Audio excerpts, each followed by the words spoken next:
Hello, folks. This is a World of Warships event. It is a PvE event for, I guess, for Halloween. The whole object of it is that you're escorting another ship to safety while everything else is trying to kill that ship. You're trying to get it to like this kind of ghostly portal, okay? And so you're going through a gauntlet of other ships. Now, there are three types of ships in this battle. There is destroyers, there's cruisers, and there's battleships. There's a fourth ship that's not really part of this PvE, and it happens to be aircraft carriers.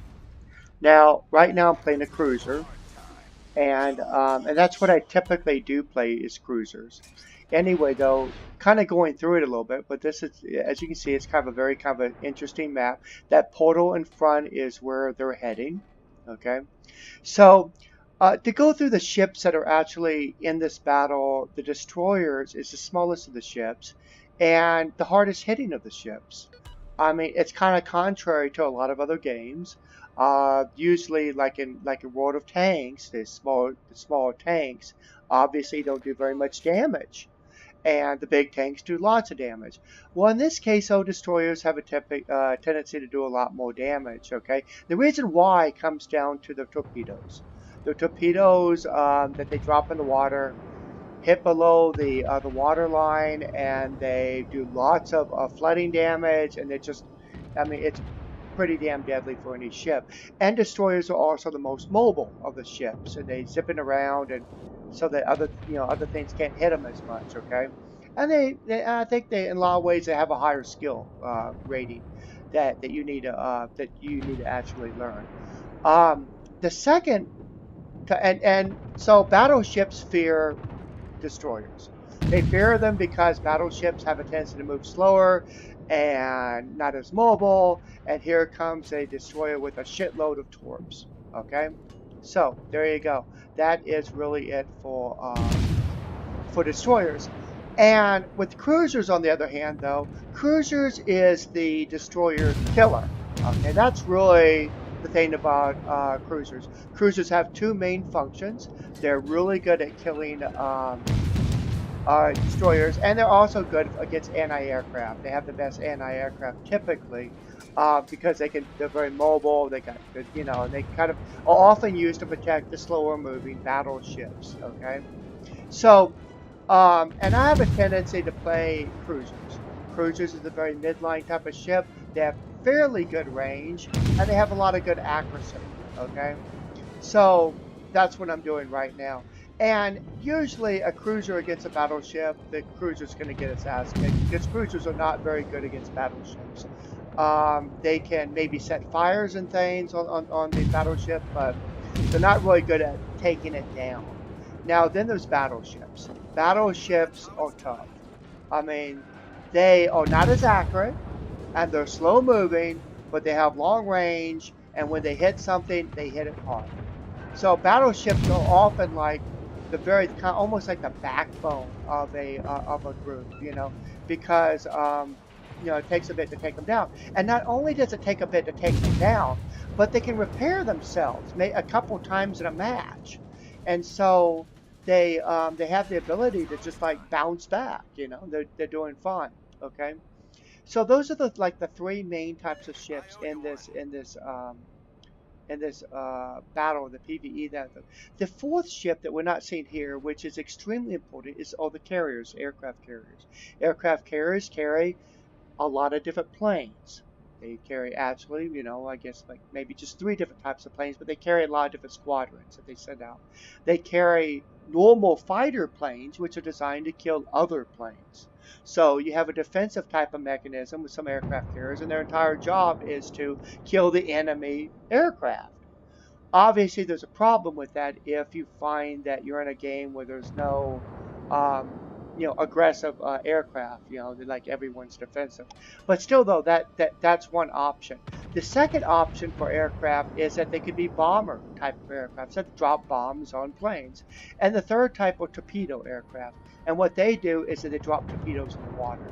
So in a way, they're kind of like destroyers, because here comes a squadron of planes, and all of a sudden there's a shitload of torps in the water, and torps would do a ridiculous amount of damage. Okay, so those are the 4 different types. On top of that, there is a different types of ammunition. There is HE and there's AP, and HE is high explosive, and AP is armor piercing. They they're used for different functions. Okay, I mean, if you're like a small ship going against a big ship, you want to stick to HE because it's not going to really have the penetration. But what it's going to do, it's going to maybe set them on fire, and it's going to knock out equipment because it's like I've set a few fires already, and it can knock out like the guns and launchers and torpedo launchers and all that other type of thing, right? So that's really the way the game is. Now, there seems like there's a lot of chaos happening here, and there really is, okay? But it even gets more worse when it gets more crazy when you end up having, when you've got 2 teams going after each other, and you have aircraft carriers, and you got airplanes in the way and everything else, and then everyone's kind of shouting for air support and, blah, blah, blah, right? In which case, depending upon the ship, you might want to actually kind of step on back and kind of protect the bigger ships, So anyway, though, admittedly, there is the gateway that we're going to escort the Transylvania into and hopefully win this match. I mean, I've had a couple which we haven't won, but it seems like as if we've got a good distance, and the ship is almost going to be there. There's these weird catapults which have been launching at us, which are now destroyed. Oh, there's one right there. And you see I'm on fire. I've been hit with something. We do have damage control on these ships, and with damage control, we can actually, I'm going a little bit too fast. Let me kind of slow down here. We can actually put out those fires and everything else, but you only got so many times you can do it. So you got, well, let me do something here. My God, I really am just kind of. Maybe. Okay, I think it's dead now. Maybe, hopefully. There we go.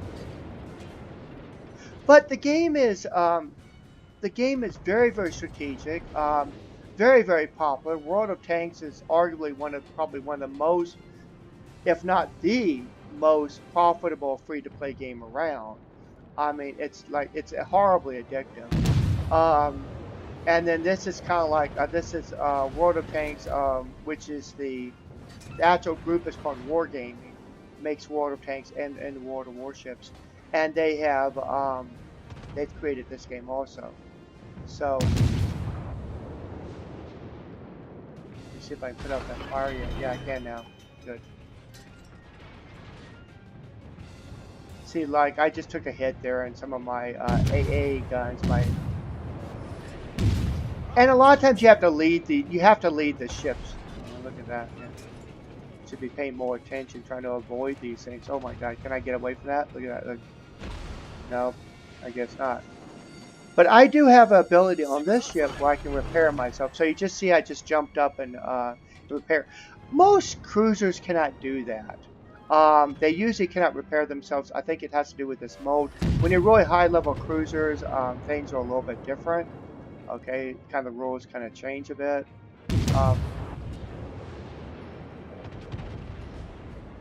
But yeah, here we go. 1 second here. Okay, let's put out that fire. And I'm at half health.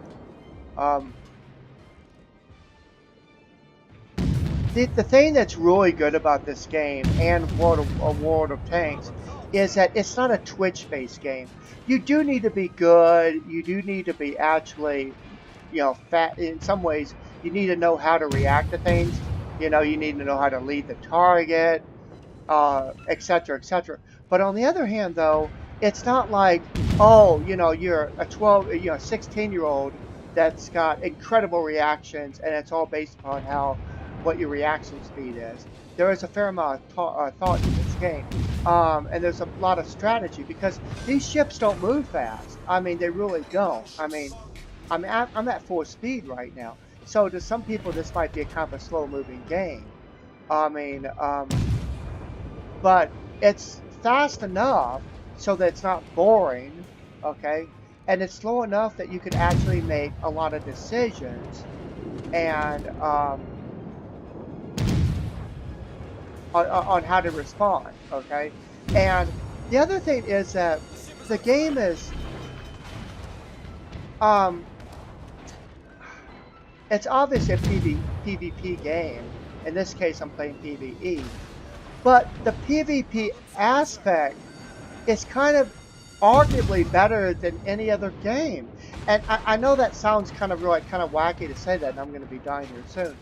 But the deal is the fact that it's the only game that has like clan wars, that has something which is like you have a whole clan against another clan, and they're trying to take over territory.